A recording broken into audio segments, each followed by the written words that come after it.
നിംഷാസ് കിച്ചണിലേക്ക് സ്വാഗതം. ഇന്ന് ഞാൻ തയ്യാറാക്കുന്നത് സോയ 65 ആണ്. സോയ ചിങ്സ് ഉപയോഗിച്ചിട്ടാണ് ഇത് തയ്യാറാക്കി എടുക്കുന്നത്.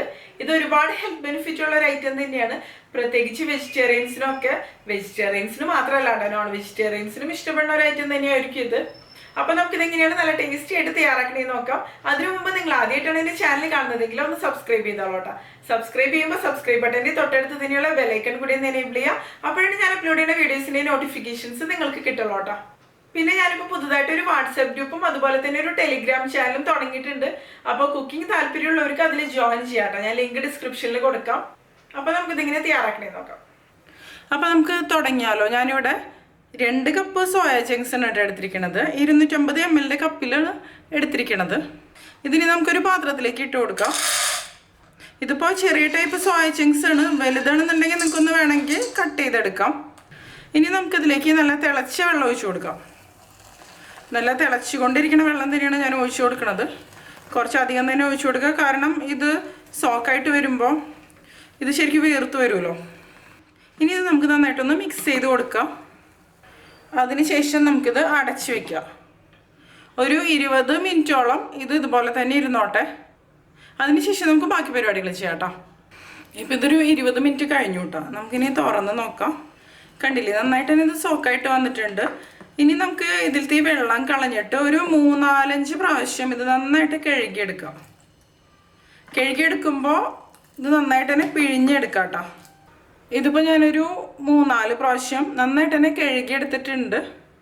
ഇനി നമുക്കിത് നന്നായിട്ടൊന്ന് പിഴിഞ്ഞെടുക്കണം.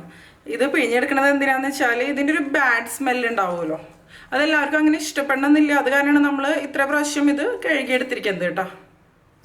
ഇതിനൊരു പ്ലേറ്റിലേക്ക് ഇട്ട് കൊടുക്കാം. എല്ലാം നമുക്ക് ഇതുപോലെ തന്നെ ചെയ്തെടുക്കാം കേട്ടോ. ഇത് നമ്മൾ ഇത്രയും സമയം ചൂടുവെള്ളത്തിൽ സോക്ക് ചെയ്തെടുത്തപ്പോൾ കുക്കായിട്ട് വന്നിട്ടുണ്ട്. ഇപ്പം ഞാനിതെല്ലാം തന്നെ ഇതുപോലെ പിഴിഞ്ഞെടുത്തിട്ടുണ്ട്. ഇനി നമുക്കിതൊരു ബൗളിലേക്ക് ഇട്ട് കൊടുക്കാം. ഇനി നമുക്കിതിലേക്ക് ഒരു 1.5 ടേബിൾ സ്പൂൺ അരിപ്പൊടി ചേർത്ത് കൊടുക്കാം. ഞാനിപ്പോൾ സാധാരണ അരിപ്പൊടി തന്നെയാണ് ചേർക്കുന്നത്, വറുത്ത അരിപ്പൊടി കേട്ടോ. പിന്നെ ഒരു 1.5 ടേബിൾ സ്പൂൺ കോൺഫ്ലോർ ചേർത്ത് കൊടുക്കാം. 1.5 ടേബിൾ സ്പൂൺ മൈദ. പിന്നെ നമുക്കിതിലേക്ക് ചേർത്ത് കൊടുക്കേണ്ടത് ഇഞ്ചി വെളുത്തുള്ളി പേസ്റ്റാണ്.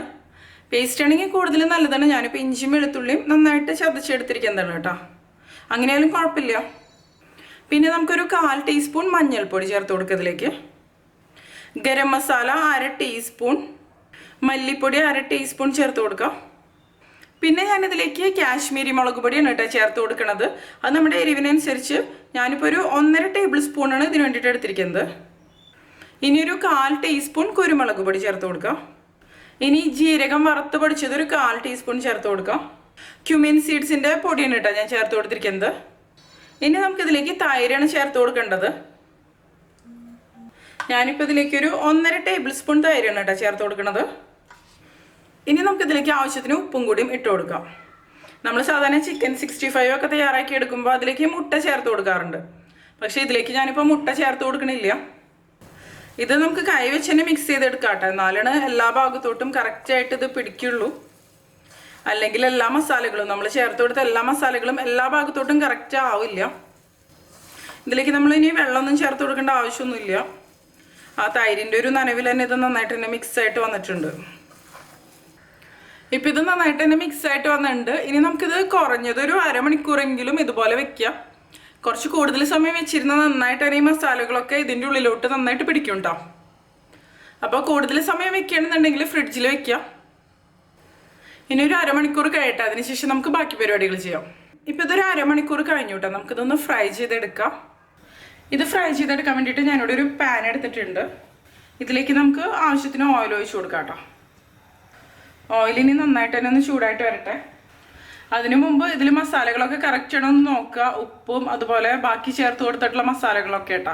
ഒന്ന് ചെറുതായിട്ടൊന്ന് ടേസ്റ്റ് ചെയ്ത് നോക്കിയാൽ മതി ഈ മസാല. ഇത് നമുക്ക് ഡീപ്പ് ഫ്രൈ ആണ് കേട്ടോ ചെയ്തെടുക്കേണ്ടത്, ഷാലോ ഫ്രൈ അല്ല. ഇപ്പോൾ എണ്ണ ആവശ്യത്തിന് തന്നെ ചൂടായിട്ട് വന്നിട്ട് നമുക്ക് ഓരോ സോയ ചങ്ക്സും ഇതിലേക്ക് ഇട്ട് കൊടുക്കാം. എണ്ണ നന്നായിട്ട് ചൂടായിട്ടുണ്ടെങ്കിൽ നമ്മളിത് ഇട്ട് കൊടുക്കുമ്പോഴേക്കും മുകളിലേക്ക് പൊന്തി വരും കേട്ടോ. അപ്പോൾ അതൊക്കെ ഇട്ട് കൊടുക്കാം കേട്ടോ. എണ്ണ നന്നായിട്ട് ചൂടായി കഴിഞ്ഞ് കഴിഞ്ഞാൽ പിന്നെ നമുക്കിതൊരു മീഡിയം ഫ്ലെയിമിലേക്ക് വെച്ച് കൊടുക്കാം. അല്ലാന്നുണ്ടെങ്കിൽ ഇട്ട് കൊടുക്കുമ്പോഴേക്കും പെട്ടെന്ന് തന്നെ ഇത് കരിഞ്ഞു പോകും. എല്ലാവരുടെയും ഒരുപോലെ തന്നെ ഒന്ന് ഫ്രൈ ആയിട്ട് വന്നോട്ടെ. ഇത് ഇതുപോലെ തന്നെ കഴിക്കാൻ നല്ല ടേസ്റ്റ് തന്നെയാണ്. അല്ലാന്നുണ്ടെങ്കിൽ നിങ്ങൾക്ക് ഇതിന് വേണ്ടിയിട്ട് ഒരു സോസ് തയ്യാറാക്കിയെടുക്കാം. സോസ് എന്ന് പറയുമ്പോൾ നമ്മളിതിലേക്ക് വെളുത്തുള്ളി കട്ട് ചെയ്തതും അതുപോലെ തന്നെ ആ വെളുത്തുള്ളി ഒന്ന് വഴന്ന് വന്നതിന് ശേഷം അതിലേക്ക് ചില്ലി സോസാണ് ചേർത്ത് കൊടുക്കുക. നിങ്ങൾ ചില്ലി ഗാർലിക് സോസാണ് ചേർക്കണമെന്നുണ്ടെങ്കിൽ വെളുത്തുള്ളി കട്ട് ചെയ്തത് ഒരുപാടൊന്നും ചേർത്ത് കൊടുക്കേണ്ട ആവശ്യമില്ല. അല്ലെങ്കിൽ ഒരു 15 വെളുത്തുള്ളിയൊക്കെ മതിയാവും ഈ ഒരു അളവിന് വേണ്ടിയിട്ട്. ഞാൻ ചിക്കൻ 65ൻ്റെ വീഡിയോ ഇതിന് മുമ്പ് തന്നെ അപ്ലോഡ് ചെയ്തിട്ടുണ്ട്.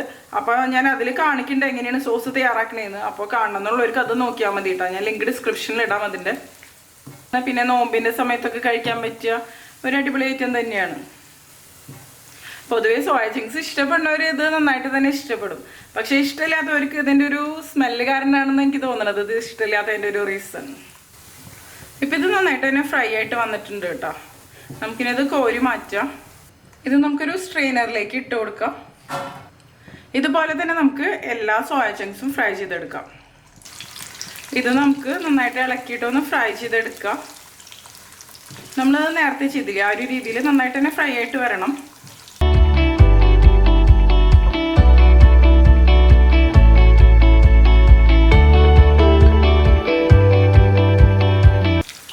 നമ്മളിതിലേക്ക് കാശ്മീരി മുളക് പൊടി ചേർത്ത് കൊടുത്ത കാരണം നല്ലൊരു കളറും ഉണ്ട് ഇതിന്. പക്ഷെ എന്നാൽ ആവശ്യത്തിന് എരിവുണ്ട്. ഇതിപ്പോൾ നന്നായിട്ട് തന്നെ ഫ്രൈ ആയിട്ട് വന്നിട്ടുണ്ട്. നമുക്കിതും കോരി മാറ്റാം കേട്ടോ.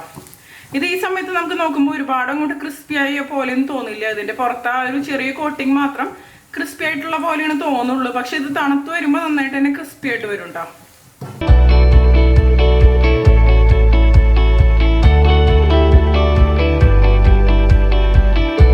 ഇത് നമുക്ക് കോരി മാറ്റാം. ഇതുപോലെ തന്നെ നമുക്ക് എല്ലാം ഫ്രൈ ചെയ്തെടുക്കാം കേട്ടോ. ഞാനിനി എല്ലാം ഫ്രൈ ചെയ്തതിന് ശേഷം കാണിക്കാം. ഇപ്പം കണ്ടില്ലേ ലാസ്റ്റ് ബാച്ചും നന്നായിട്ട് തന്നെ ഫ്രൈ ആയിട്ട് വന്നിട്ടുണ്ട്. നമുക്കിതും കോരി മാറ്റാം കേട്ടോ. കണ്ടില്ലേ ക്രിസ്പി ആയിട്ട് തന്നെ വന്നിട്ടുണ്ട്. ഇത് തണുക്കുമ്പോൾ അതായത് ഒന്നും കൂടി ഇരിക്കുമ്പോൾ ഒന്നും കൂടി ക്രിസ്പി ആയിട്ട് വരും കേട്ടോ. പുറം ഭാഗമാണ് നല്ല ക്രിസ്പി ആയിട്ട് വരിക. പക്ഷെ ഉൾഭാഗം അത്ര ഒരുപാട് ക്രിസ്പി ആവില്ല.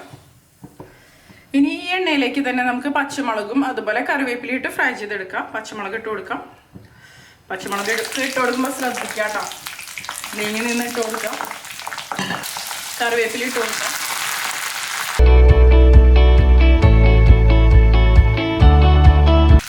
ഇപ്പോൾ ഇതും ഫ്രൈ ആയിട്ട് തന്നെ വന്നിട്ടുണ്ട് കേട്ടോ. ഇത് നമുക്ക് ഇതിൽ നിന്ന് കോരി മാറ്റാം. ഒന്ന് ക്രിസ്പി ആയിട്ട് വന്നാൽ മതി. ഞാൻ ഫ്ലെയിം ഓഫ് ചെയ്ത് കൊടുക്കുകയാണ്. കണ്ടില്ലേ നല്ല ക്രിസ്പി ആയിട്ട് തന്നെ വന്നിട്ടുണ്ട്. ഇതും നമുക്ക് സോയ ചങ്ക്സ് ഫ്രൈ ചെയ്ത് എടുത്തതിലേക്ക് ഇട്ട് കൊടുക്കാം കേട്ടോ. ഇപ്പോൾ കണ്ടില്ലേ നമ്മുടെ നല്ല ടേസ്റ്റി ആയിട്ടുള്ള സോയ 65 റെഡി ആയിട്ടുണ്ട്. ഞാൻ നേരത്തെ പറഞ്ഞല്ലോ നിങ്ങൾക്ക് വേണമെന്നുണ്ടെങ്കിൽ ഇതിനൊരു സോസ് തയ്യാറാക്കി എടുക്കാം. ഞാനിപ്പോൾ ചെയ്യണില്ല. നല്ല ക്രിസ്പി ആയിട്ട് തന്നെ വന്നിട്ടുണ്ട്. ഞാൻ ഒരെണ്ണടുത്തൊന്ന് ടേസ്റ്റ് ചെയ്ത് നോക്കട്ടെ കേട്ടോ. നല്ല അടിപൊളിയായിട്ട് തന്നെ വന്നിട്ടുണ്ട്. ഇതിലേക്ക് നമ്മൾ മസാലപ്പൊടികളൊക്കെ ചേർത്ത് കൊടുക്കുമ്പോൾ മസാലപ്പൊടികൾ ഒരുപാട് കൂടാനും പാടില്ല, അതുപോലെ ഒരുപാട് കുറയാനും പാടില്ല. അതിൻ്റെ അളവൊന്ന് ശ്രദ്ധിച്ച് ചേർത്ത് കൊടുത്താൽ മതി. ബാക്കിയൊക്കെ കറക്റ്റായിട്ട് തന്നെ വന്നോളും. ഇത് വെറുതെ കഴിക്കാൻ തന്നെ നല്ല ടേസ്റ്റ് ഉണ്ട് കേട്ടോ. ഇത് ചോറിൻ്റെ കൂടെയൊക്കെ കഴിക്കാൻ പറ്റിയ നല്ലൊരു അടിപൊളി ഫ്രൈ തന്നെയാണ്.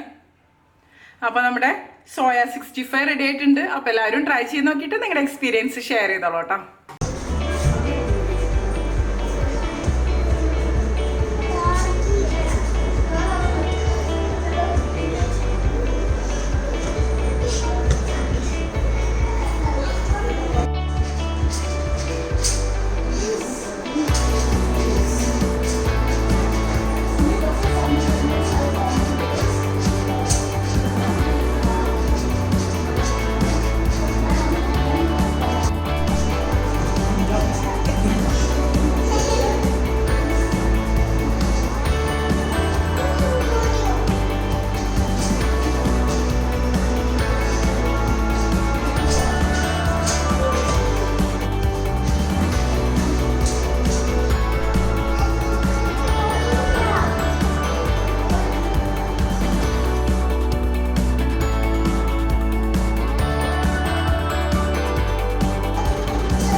ഇഷ്ടമാവുകയാണെങ്കിൽ നിങ്ങളുടെ ഫ്രണ്ട്സിനും ഫാമിലിക്കൊക്കെ ഒന്ന് ഷെയർ ചെയ്ത് കൊടുത്തോളാം. പിന്നെ ലൈക്ക് ചെയ്യുക. അതുകൂടാതെ നിങ്ങളുടെ അഭിപ്രായങ്ങളൊന്ന് കമൻറ്റ് ചെയ്തോളാം. അപ്പം മറ്റൊരു അടിപൊളി റെസിപ്പിയായിട്ട് നമുക്ക് വീണ്ടും കാണാം.